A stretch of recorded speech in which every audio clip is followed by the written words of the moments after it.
Hello.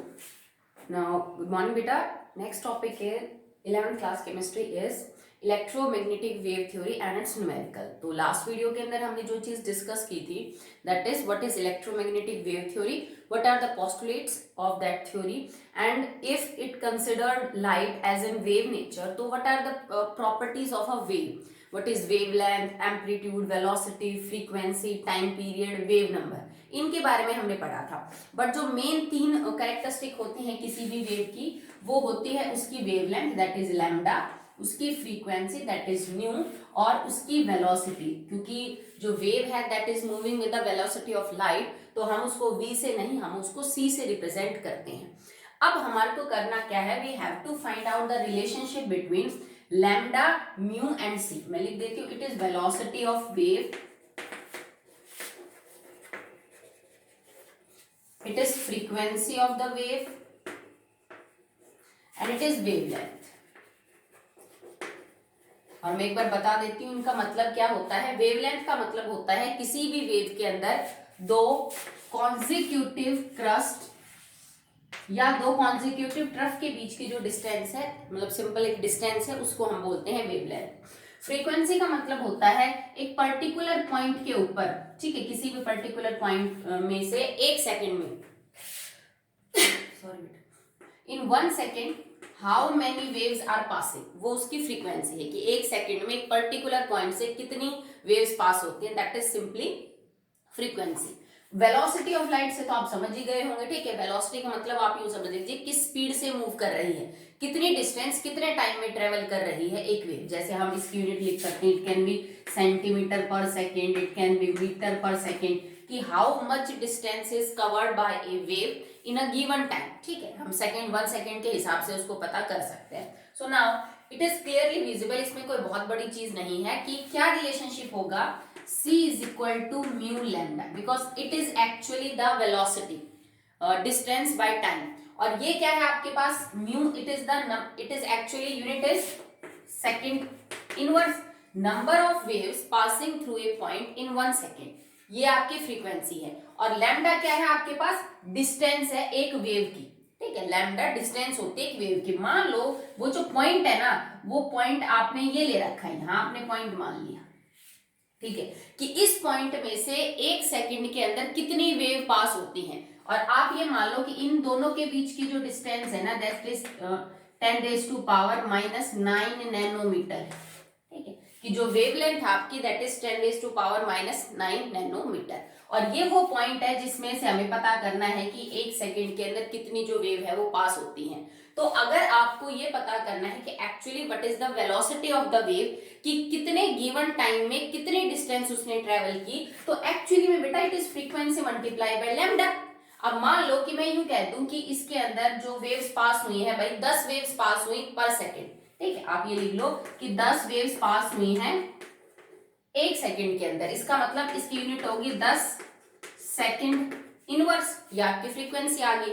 और यहाँ पे लैम्डा है आपके पास दैट इज 10⁻⁹ नैनोमीटर, ये इसकी लैम्डा दे रखी है, मैंने इसको मल्टीप्लाई कर दिया विद 10⁻⁹ नैनोमीटर। तो it is actually distance divided by the time, समझ रहे हो आप, ठीक है, कि कितना ट्रेवल किया किसी वेव ने गिवन टाइम के अंदर।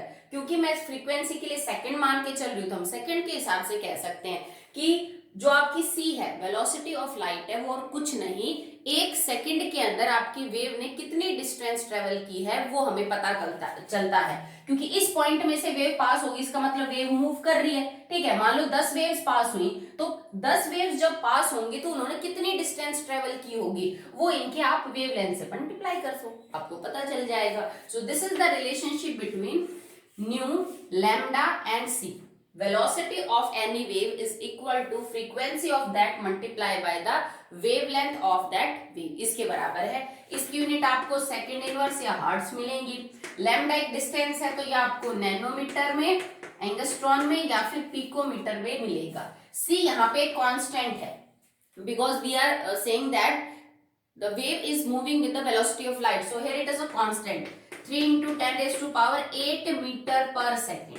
अब एक चीज ध्यान रखिएगा, क्योंकि यहाँ आपने सेकंड ले रखा है, तो यहाँ भी आपकी यूनिट सेकंड होनी चाहिए, क्योंकि यहाँ तुमने मीटर लिया है तो यहाँ भी आप नैनोमीटर, एंगस्ट्रॉन और पिकोमीटर में आपको दी मिलेगी वैल्यू, तो आपको उसको किसमें कन्वर्ट करना होगा, इनटू द मीटर। क्यों? क्योंकि एक ही फॉर्मूले में दो डिस्टेंस और दोनों की यूनिट अलग अलग तो नहीं लेंगे हम। तो because C is a constant that is 3 × 10⁸ metre पर सेकेंड, तो हमें यहाँ पे जो लैम्डा की यूनिट्स दी मिलेंगी अदर देन मीटर अगर कुछ होगा तो आपको वही नैनोमीटर, एंगस्ट्रॉन और पिकोमीटर को किस में कन्वर्ट करना है, मीटर में कन्वर्ट करना है। रिलेशनशिप क्या होता है, 1 nanometre is equal to 10⁹ metre, 1 angstrom is equal to 10⁻⁻10 metre और 1 picometre is equal to 10⁻⁻12 metre. तो ये रिलेशनशिप तो आप याद रखना बेटा, ये तो आपको +1 +2 हर जगह काम आएगा, कन्वर्जेंस में आपकी हेल्प करेगा। Okay, so now the next topic is, अभी थोड़ी देर बाद इसके न्यूमेरिकल्स करेंगे इसी फॉर्मूले पे। अगला है इलेक्ट्रोमैग्नेटिक स्पेक्ट्रम। इलेक्ट्रोमैग्नेटिक स्पेक्ट्रम क्या होता है बेटा, जो लाइट आपकी व्हाइट लाइट समझ लीजिए, जैसे जो रेस सूरज से और अर्थ तक आ रही हैं, उनके अंदर डिफरेंट डिफरेंट वेवलेंथ और डिफरेंट डिफरेंट फ्रीक्वेंसी की रेज होती हैं, ठीक है। द रेस फ्रॉम सन, ठीक है, जो निकलती है, जो एक्चुअली में रेडिएंट एनर्जी है, हमने बोला था किसी भी सोर्स से जो लाइट निकलती है, तो सन एक सोर्स है और उसमें से लाइट निकल रही है, वो धरती तक पहुंचती है, तो उसमें कोई एक वेवलेंथ या फ्रीक्वेंसी की वेव नहीं होती, बिकॉज उस लाइट को हम वेव नेचर मान रहे हैं। तो ऐसा नहीं है कि जो रोशनी पहुंच रही है आप तक, उसमें सारी जो वेवलेंथ है मतलब एक ही वेव है, वो एक टाइप की वेव नहीं है। लाइट में डिफरेंट डिफरेंट टाइप्स की वेव्स होती हैं जिनकी अलग अलग फ्रीक्वेंसी, अलग अलग वेवलेंथ होती है। सो इसके अंदर they have different waves of different lambda and frequency, सबकी अलग अलग फ्रीक्वेंसी होती है, सबकी अलग अलग जो है वो वेवलेंथ होती है। किसी वेव को पहचानने के लिए उसकी यूं समझ लीजिए कि मेन कैरेक्टरिस्टिक्स होती हैं लैम्डा और उसकी फ्रीक्वेंसी। तो हमने बेसिकली जितनी वेव्स पाई जाती हैं सन रेडिएशंस में, रेस के अंदर, उनको इंक्रीजिंग ऑर्डर ऑफ वेवलेंथ या फिर डिक्रीजिंग ऑर्डर ऑफ फ्रीक्वेंसी में अरेंज करने की कोशिश की, because mu and lambda are inversely proportional to each other. जैसे हमने लिखा C is equal to mu lambda, so mu will be C by lambda, इसका मतलब म्यू और लैम्डा एक दूसरे के इनवर्सली प्रोपोर्शनल है, ठीक है। So the next topic is electromagnetic spectrum. Electromagnetic spectrum, it is simply a spectrum, a series in which we arrange different waves in increasing order of lambda or decreasing order of frequency, क्योंकि एक का order increasing होगा तो दूसरे का decreasing होगा। तो electromagnetic spectrum different waves का एक ऐसा सिस्टमेटिक ऑर्डर है जिसके अंदर हमने हर वेव को उसके बढ़ते हुए लैम्डा मतलब वेवलेंथ के बढ़ते हुए क्रम में अरेंज किया है और फ्रीक्वेंसी के घटते हुए क्रम के अंदर अरेंज किया है, ठीक है। इनमें से कुछ हैं जिनके नाम आपने सुने हैं, कुछ है जिनके नाम आपने नहीं सुने हैं। तो ये आपको सीरीज याद होनी चाहिए, जैसे हम करवा रहे हैं कि पहले कौन आता है बाद में कौन आता है, इस पे भी क्वेश्चन पूछे जा सकते हैं और ये आगे भी आपको काम आएगा, ठीक है। तो चलिए स्टार्ट करते हैं with the electromagnetic spectrum that is important for CBSE and competitive both point of view.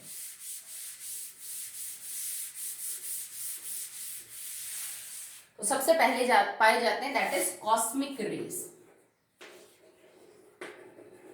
Cosmic rays, then it is gamma rays, then it is X rays, ठीक। अब देखो गामा रेज का नाम ये भी आपने सुना होगा, कॉस्मिक रेज, एक्स रेज तो आप सुना ही होगा, ठीक है। तो एक्स रे जो है वो आपकी सुनी हुई टर्म है, गामा रेज जो है और उसके बाद जो आपके कॉस्मिक रेज हैं ये आपके लिए नया है, तो इनके बारे में आगे बताएंगे। Then it is ultraviolet raise,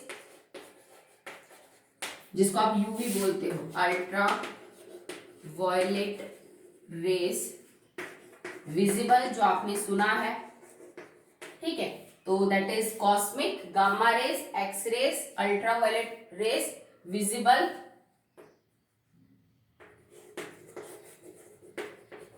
infrared,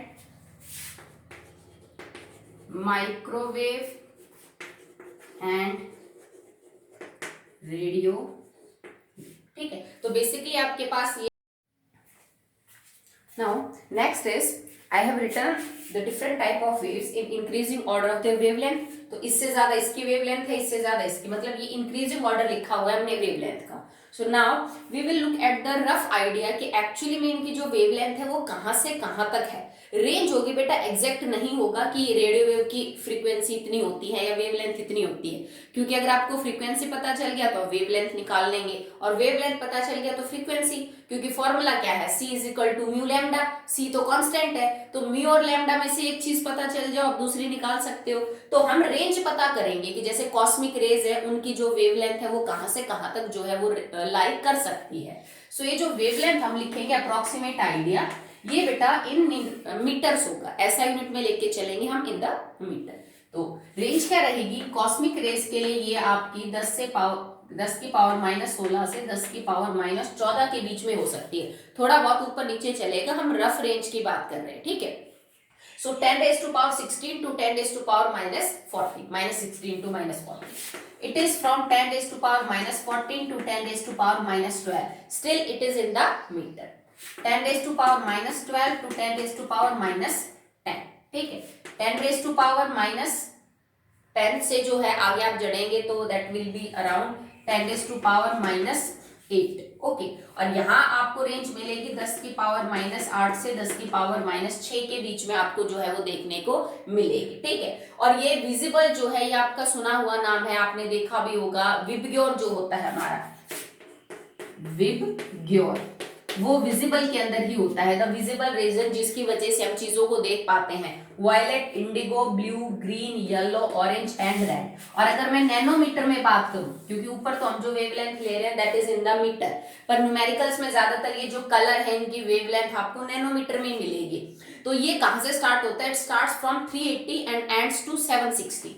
तो इसकी मिलेगी आपको 380 नैनोमीटर और इसकी मिलेगी आपको 760 नैनोमीटर. तो इस रेंज के बीच में इन सब कलर्स की वेवलेंथ आ जाएगी. जैसे फिर इससे थोड़ी बड़ी हुई इंडिगो की मिलेगी, उससे ज्यादा ब्लू की, देन ग्रीन की, देन येलो की, देन ऑरेंज की, और जो रेड की वेवलेंथ है वो आपको मैक्सिमम मिलेगी, और जो वायलेट कलर आपका है उसकी वेवलेंथ आपको क्या मिलेगी बेटा, बहुत ही कम मिलेगी. आगे जो रेंज है that will lie from 10 to power minus 6 to 10 to power minus 4. जबकि जो माइक्रो और रेडियो वेव्स हैं इनकी अच्छी खासी होती है बेटा, ये 10 की पावर माइनस 2 से लेके 10 की पावर प्लस 2 तक जो है वो वेरी कर सकते हैं, और ये 10 की पावर प्लस 2 से 10 की पावर प्लस 4 तक वेरी कर सकते हैं. ठीक है, रफ रेंज है, आई एम नॉट एग्जैक्टली बिल्कुल क्लियर कट बाउंड्रीज नहीं है, पर थोड़ा बहुत आइडिया जरूर होना चाहिए आपको कि इनकी जो वेवलेंथ है वो किस किस रेंज के बीच में हो सकती है. ठीक है, so that will be the wavelength for this rays. Okay, अब आपके पास फॉर्मूला है c is equal to mu lambda. तो अगर मान लीजिए मैं आपसे ये कह दूं कि मेरे पास विजिबल रीजन के अंदर कोई वेवलेंथ है जिसकी जो लैम्डा है that is 10 raise to power minus 7 metre, आप मेरे को इसकी फ्रीक्वेंसी निकाल के दिखाओ. तो निकाल सकते हो, कोई दिक्कत नहीं है. क्या करोगे, mu is equal to C by lambda, C की वैल्यू रख देंगे 3 into 10 raise to power 8 metre पर सेकेंड है, नीचे भी हमने मीटर में ले रखा है, नो प्रॉब्लम. ठीक है,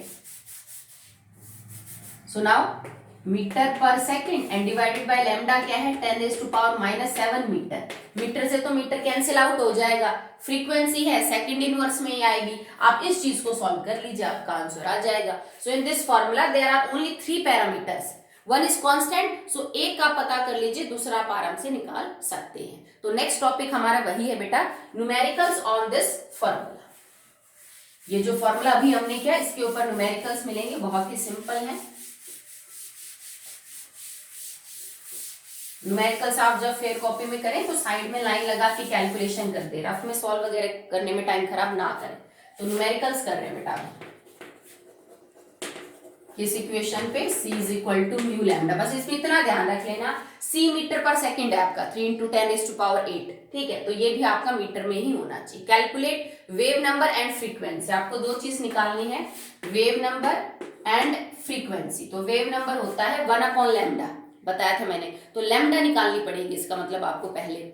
of a yellow radiation having wavelength of 5800 angstrom.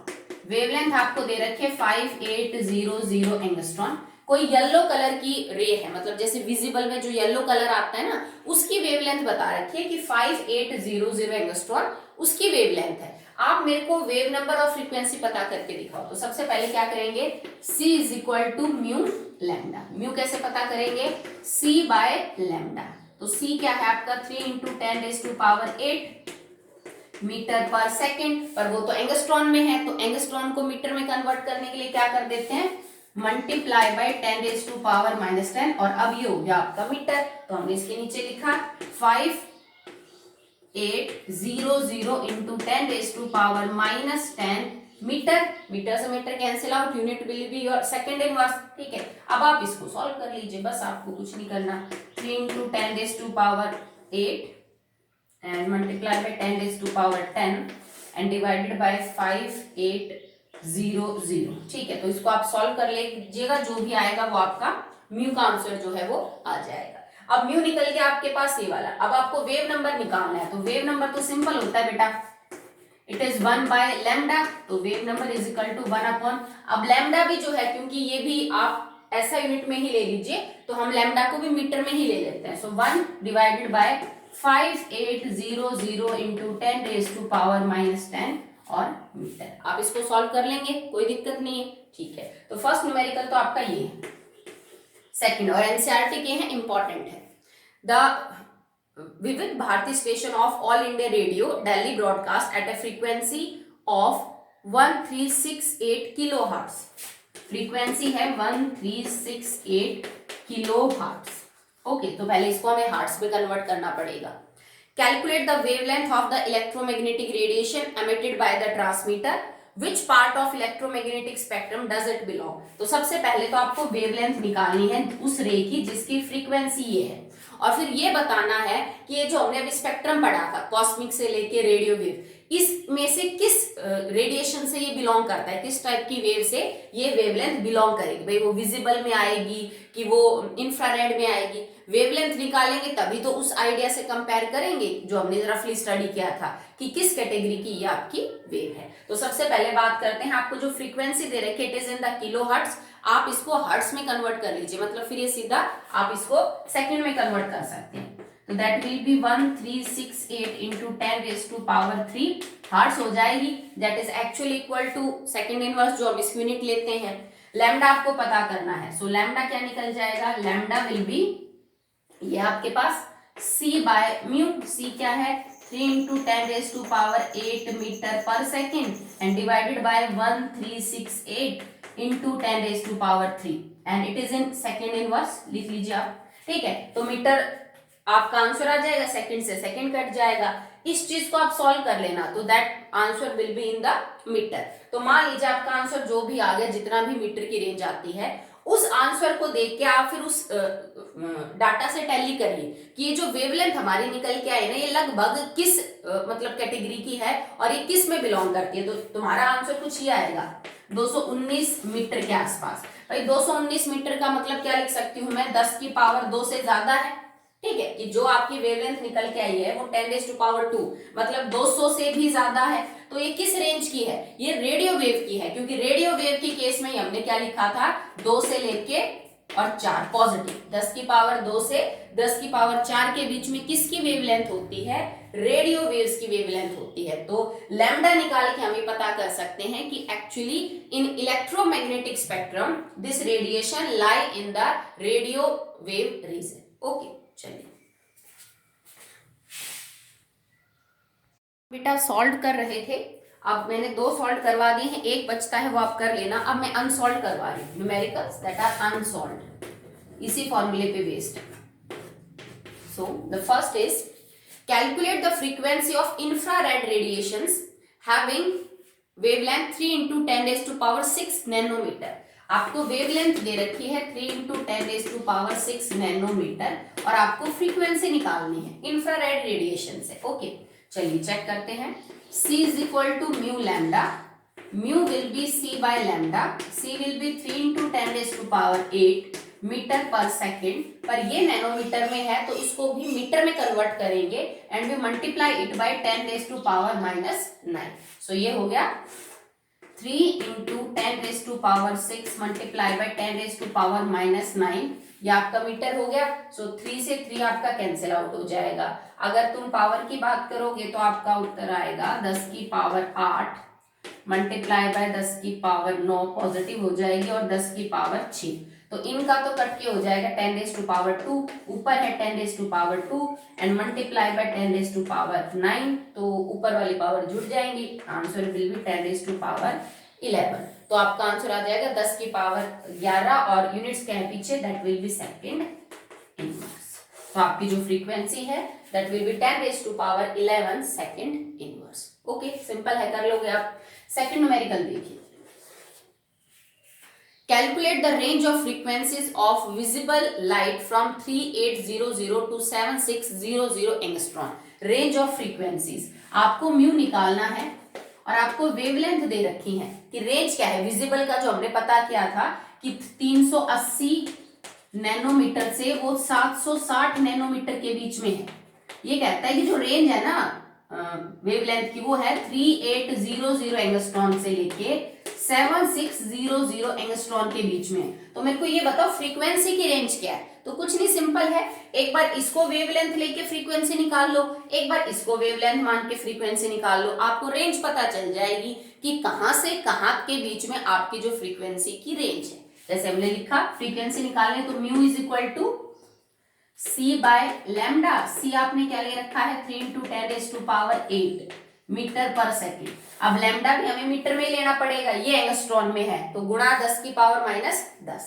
So 3800 into 10⁻⁻10 metre. एक तो ये रेंज आ जाएगी भाई कि यहां से लेके, और दूसरी बार क्या करना, वेवलेंथ की जगह लिख देना 7600 इंटू 10⁻10। तो आपको रेंज पता चल जाएगी कि यहां से लेके यहां तक के बीच में आपकी जो फ्रीक्वेंसी की रेंज है वो पॉसिबल है। So now the third question is calculate the wave number of radiations having frequency 4 × 10⁻14 hertz. Frequency दे रखी है 4 × 10⁻14 हर्ट्ज, मतलब मैं इसको सिंपल लिख सकती हूँ 4 × 10⁻14 सेकेंड इनवर्स। फ्रीक्वेंसी दे रखी है, आपको वेव नंबर निकालना है। तो वेव नंबर क्या होता है बेटा 1/λ, मतलब मुझे पहले लैम्डा निकालना है। तो आपको पहले लैम्डा के लिए इक्वेशन सॉल्व करनी है। Lambda will be c/μ। c आपको पता है 3 × 10⁸ मीटर पर सेकेंड बटे में 4 × 10⁻14 सेकेंड इनवर्स। इसको सॉल्व कर लेना, ये तुम्हारा लैम्डा आ जाएगा और उस जो आए उसका 1/, कर देना, उससे क्या निकल जाएगा, हमारा वेव नंबर निकल जाएगा। ओके, आई होप आपको समझ आया। अब बचे हुए दो तो अनसॉल्व्ड है और एक सॉल्व्ड न्यूमेरिकल तुम्हारे लिए है, क्योंकि इसके अलावा और कुछ है नहीं, सिर्फ ये 3 पैरामीटर है, ये कांस्टेंट है, 2 में से एक दिया मिलेगा, एक निकलवाएगा, या तो फ्रीक्वेंसी और वेवलेंथ सीधा निकलवाएगा, या ज्यादा से ज्यादा जैसे इसमें पूछा वेव नंबर यूज करवाएगा। तो वेव नंबर के लिए भी हमें पहले क्या निकालनी पड़ेगी, वेवलेंथ निकालनी पड़ेगी। तो इतना काम आप कर लेना, फिर कल हम नेक्स्ट टॉपिक करेंगे limitations of electromagnetic wave theory. Okay.